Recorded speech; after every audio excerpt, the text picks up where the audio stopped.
เอาสิสบายดีหมู่เพื่อนทาง Facebook มื้อนี้เฮาสิมาเบิ่งว่าเตรียมการเลี้ยงไก่เนาะเลี้ยงไก่ไว้กินไข่เลี้ยงไก่ไว้กินไข่เนี่ยแม่นไก่พวกนี้แม่นไก่กินซีนแต่ว่าเฮาสิเอามาเปลี่ยนแปลงให้มันเป็นไก่ไข่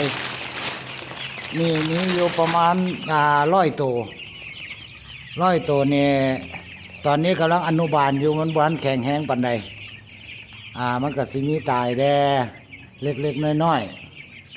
ๆแล้วก็ตอนนี้เฮือนไก่ของเฮานี่ก็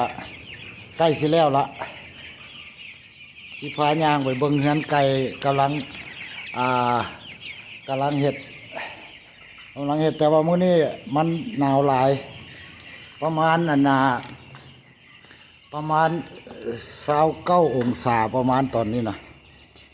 29 ดีกรีเอาสิพาออกมาเบิ่งตัวนั้นเอาขังปลาไว้ซะก่อนอนุบาลมันซะก่อนให้มันแข็งแรงซะก่อน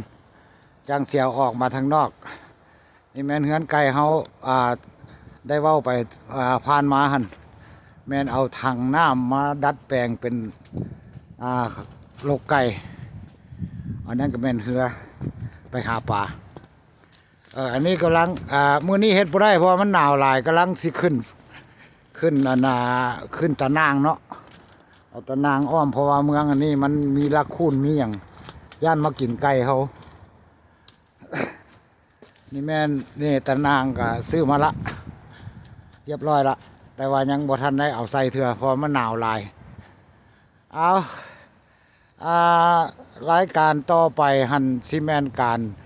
ใส่ตะนอกตะนางให้มันแล้วก็เอาไก่เข้ามาเฮ็ดเอามาเลี้ยงเนาะเพื่อกินไข่อันนี้แม่นเศรษฐกิจพอเพียงสำหรับครอบครัวบ่ได้เฮ็ดขายเฮ็ดหยังขอบใจทั้งแฟน Facebook ที่ให้การติดตามเนาะโอเคเอาไว้พ่อกันตอนเฮ็ดลกไก่แล้วเนาะโอเคบาย